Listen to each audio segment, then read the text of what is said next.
T'as entendu la rumeur? Le hasard serait interdit par ordre du petit dictateur. Le petit dictateur, c'est la partie de nous qui déteste l'incertitude. C'est tout ce à quoi on donne notre pouvoir pour nous rassurer. Je te laisse imaginer la forme qu'il peut prendre dans ta vie. Mais aujourd'hui, on va essayer de déjouer ce petit dictateur. Aujourd'hui, on va partir à la recherche de ce que le hasard a de plus beau à offrir, des perles. Une perle, c'est une rencontre inattendue, une rencontre qui a bouleversé notre vie, une rencontre qui a transformé quelque chose dans notre vie, parfois qui est entrée dans notre vie par la porte du hasard, un peu comme le grain de sable dans un coquillage. Puis dans notre exploration, nous allons définir ce qu'est le hasard. Nous allons essayer de définir le hasard le plus simplement possible. Moi, j'ai tendance à partir dans bien des affaires, mais là, on va essayer de rester ça le plus simple. Le hasard, c'est la rencontre de séries causales qui sont indépendantes. L'indépendance des causes est super importante. Nous, notre pays, au Québec, on n'a pas eu l'indépendance encore, mais l'indépendance des causes, c'est super important. Pour faire entrer de l'autre, pour faire entrer de l'altérité. Et donc, c'est ce que l'on va faire aujourd'hui. On va partir à la recherche de ces perles de hasard. Je vous propose de faire le voyage avec moi, faire votre propre parcours et m'accompagner dans mon parcours. Et tout au long de ce voyage, nous allons utiliser les fameuses lunettes à double lentille. On en a caché sous les bancs, si jamais vous les prenez. Non, c'est une blague. Donc, on a des lunettes à double lentille. Ceux-là, ils ne fonctionnent pas très bien, mais vous voyez l'idée.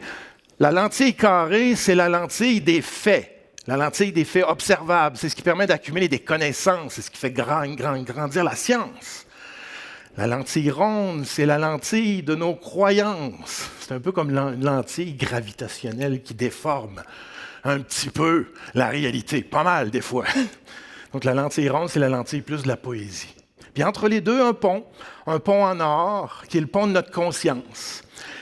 Puis un petit M. C'est quoi qui vient faire là, le M? Quand on cherche pourquoi ça arrive, on cherche des connaissances avec le pourquoi ça arrive. Mais parfois, on cherche le pourquoi ça m'arrive. Le M, il est super important ici. C'est le centre de gravité où ça arrive. Donc, c'est le petit M qui est au centre. Vous êtes prêts? Partir en voyage? On va aller chercher la première perle, puis les couleurs sont arbitraires. Là. Vous allez en trouver, d'ailleurs, on a caché un peu partout des perles un petit peu. Les couleurs sont arbitraires, mais donc la première perle, la perle du temps. Et où est-ce qu'on va pour aller chercher la perle du temps? En Égypte, le 32 décembre 1999. Tu te souviens où est-ce que tu étais? Le 32 décembre 1999? Mettons le 31. Moi, je ne sais pas pour toi, mais on peut sacrer ça. On avait peur, hein? On avait peur d'un bug, un fameux bug de l'an 2000. Hein? Puis aujourd'hui, c'est l'intelligence artificielle. Hein? Mais hein, on avait peur. On avait peur d'un méchant bug là, à ce moment-là. Et comment on fait la différence entre un bug et une opportunité dans notre vie? Hein? Eh bien, le bug, parfois, il vient révéler des choses intéressantes. Dans le cas de l'exploration que je vous propose, on s'en va en Égypte. Le symbole qui est très fort en Égypte, c'est le scarabée. Pour ceux qui connaissent la synchronicité, il y a une affaire de bug avec un scarabée aussi dans la synchronicité. Parce que moi, à ce moment-là, j'étais au spectacle de Jean-Michel Jarre. C'est une petite photo que j'ai prise, là, c'est le slide, comme on dit. Là. Donc, j'étais au spectacle de Jean-Michel Jarre. Mais à cette époque-là, moi, je réfléchissais sur la synchronicité. C'est le spectacle Les 12 rêves du soleil de Jean-Michel Jarre. Moi, je rêvais d'étudier la synchronicité à ce moment-là. 25 ans plus tard, je rêve encore d'étudier la synchronicité. Je suis retourné au doctorat pour essayer de comprendre cette affaire-là. Mais donc, il y a une affaire de bug dans la synchronicité. Hein, rappelez-vous, peut-être qu'il y en a qui le savent. Donc, Carl Gustav Jung, il y a une patiente dans laquelle elle plafonne. La patiente fait un rêve dans lequel elle reçoit un scarabée doré et au même moment où elle raconte son rêve, hein, une rencontre de séries causales indépendantes, le rêve puis le scarabée, bang, ça se cogne ensemble puis ça transforme quelque chose. C'est ce qu'on appelle la synchronicité. Hein. Donc c'est un hasard, c'est des séries causales indépendantes, mais qui vont transformer quelque chose. Mais c'est mystérieux la synchronicité, puis moi je vous propose d'explorer ça en ajoutant une petite affaire à notre lunette. Donc, on va revenir au spectacle. Imaginez là, qu'on est tous, mettez votre petite lunette ronde, là, imaginez là, qu'on est tous ensemble au spectacle de Jean-Michel Jarre le 32 décembre 1999. Le bug à ce moment-là, c'était un immense brouillard. Vous imaginez le monde qui ont préparé ce show-là, là, ils ont travaillé fort. Il y avait un méga brouillard. Je ne sais pas s'il y en a qui étaient là ici, en tout cas. C'était vraiment incroyable, le brouillard. C'était épouvantable pour ceux qui avaient organisé les projections sur les pyramides. Et on dit comment c'est important le retrait des projections en psychologie. Fait qu'on n'a pas pu projeter. Le bug, le brouillard, a permis quelque chose de merveilleux. Le bug, c'est-à-dire le brouillard, a permis une qualité sonore incroyable. Il y avait une qualité de son, là, on était enveloppé par la musique de l'intérieur. Il y avait vraiment quelque chose qui se passait, c'était vraiment particulier au niveau de la musique, ça vibrait. Et donc, je vous emmène, parce que le bug, qu'est-ce qu'il a permis? Le bug a permis que quelques-uns d'entre nous autres ont pu monter sur la pyramide de Mykérinos. Vous allez voir si on peut... Ça, là, c'est en montant sur Mykérinos. Des fois, il y a des hasards plus nécessaires que d'autres. Hein? Le brouillard a permis l'ascension. Puis là, je vous emmène là. Pour ceux qui veulent avoir des photos du sommet, j'en ai, mais je n'ai pas mis ici. Si jamais vous voulez, j'en ai quelque part. Au sommet de Mykérinos, je vous propose d'ajouter quelque chose à notre petite lentille, à notre double lentille. Le kairos, le temps rond. Le temps un petit peu plus rond. Le temps chronos, là, c'est le carré. C'est maintenant qu'on check notre lumière. Chronos, c'est carré. Kairos, c'est rond. Il y a des moments comme ça qui sont plus de l'ordre du kairos, qui viennent resynchroniser notre vie. Puis si on avait donné une petite définition simple à un enfant de la synchronicité, on pourrait dire qu'on a tous notre temps propre. Et puis à certains moments, notre temps propre, il devient un sale temps, il se mêle au temps des autres. Puis à un moment donné, on se resynchronise avec notre propre temps. On pourrait dire que la synchronicité, c'est une resynchronisation avec le temps de notre âme. Hein? Puis avec le battement unique, le beat unique. Bien, il faut obliger de dire du beat, hein, parce que des fois, je disais bit, puis il ne faut pas dire bit, tu sais. Le beat. Hein, donc le beat, la synchronisation avec le beat. Et donc, la synchronicité resynchronise avec le beat, le rythme de la vie. Donc, si parfois la vie n'a pas de sens, on peut dire que la vie ou l'univers est là du rythme. OK, on avance. Il ne me reste pas beaucoup de temps. OK, on s'en va en Polynésie française. OK? On s'en va sur l'île de Jacques Brel, l'île de Ivaoa, le 11 septembre 2001. Je me souviens, à ce moment-là, on avait... Ça, moi, j'étais là.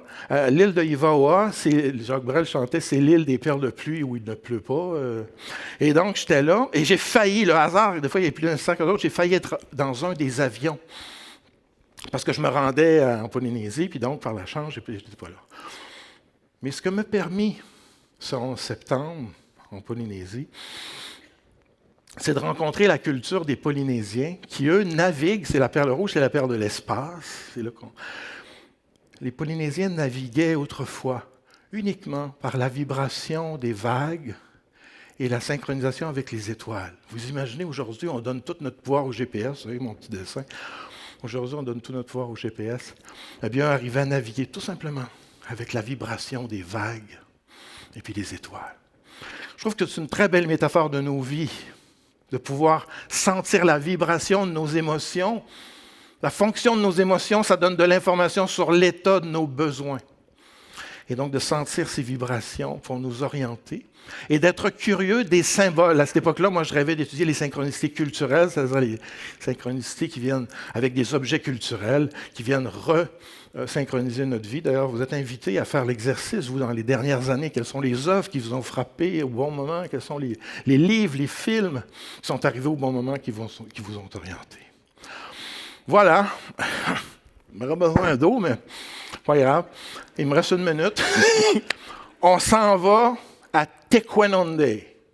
Ça, Tequendone, c'est un mot algonquin qui signifie de l'autre côté de la montagne pour aller chercher la perle verte. On y va quand? On y va le 13 mars 2020. Vous souvenez-vous, le 13 mars 2020? Premier confinement printanier. Habituellement, on va dehors, on s'en va dedans. Un confinement printanier. On a vécu plusieurs cassures à ce moment-là. Mais au tout début, on se sentait tous sur le même bateau. Et donc, c'est un événement qui était très important pour nous. Tous sur le même bateau. Après ça, il y a des gens qui ont essayé de s'imposer comme capitaine. Mais donc, au début, on était tous ensemble. Et moi, ma grande rencontre à ce moment-là, c'est ma rencontre avec les Wendat. Les Wendat, c'est un peuple autochtone à Québec Puis à ce moment-là, j'ai fait cette rencontre-là, mais bon, on arrive à la lentille. Donc la lentille était cassée pas mal, lentille ronde cassée. Donc, les Wendat, pour eux, les Wendat, c'est dans la cassure, c'est dans les cassures que le sens peut émerger, les relations. Et donc, ils sont très, très présents à la capacité de faire émerger du sens dans les cassures. Et pour eux, il y a toute une différence entre le jeu de pouvoir et le pouvoir du jeu. Et c'est d'eux que je tire ce jeu des perles, qui là, on ne pourra pas jouer beaucoup, là, il ne reste pas beaucoup de temps.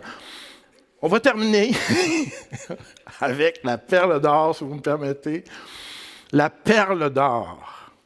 Le 32 juin 2025, ça c'est aujourd'hui, pour ceux qui sont là, pour ceux qui sont sur YouTube aussi. Moi, ce que je vous propose, ce que j'aimerais, c'est qu'à partir de maintenant, nous puissions poser des gestes au hasard. Le courage est beaucoup plus contagieux que la peur. Mais essayez aujourd'hui de poser des gestes au hasard. Essayez d'aborder un inconnu, vous l'avez vécu tantôt, avec les... Essayez... Puis moi, ce que je vous propose, c'est un petit jeu, c'est d'offrir des perles au hasard comme ça, ou de cacher des perles un petit peu partout au hasard, de faire des gestes gratuits, spontanés, bizarres. N'ayons pas peur d'être bizarres. C'est comme ça qu'on va lutter contre le petit dictateur qui veut que tout soit réglé au quart de tour avec ses algorithmes. J'ai vraiment besoin d'eau. Écoutez, je vais aller boire de l'eau. On va arrêter ça ici. On va arrêter ça avec une citation quand même, parce qu'on est une gang de bizarres. Je vais terminer avec cette citation-là, si vous le voulez bien. Nous sommes les abeilles de l'univers. Nous butinons éperdument le miel du visible pour l'accumuler dans la grande ruche d'or de l'invisible. Merci.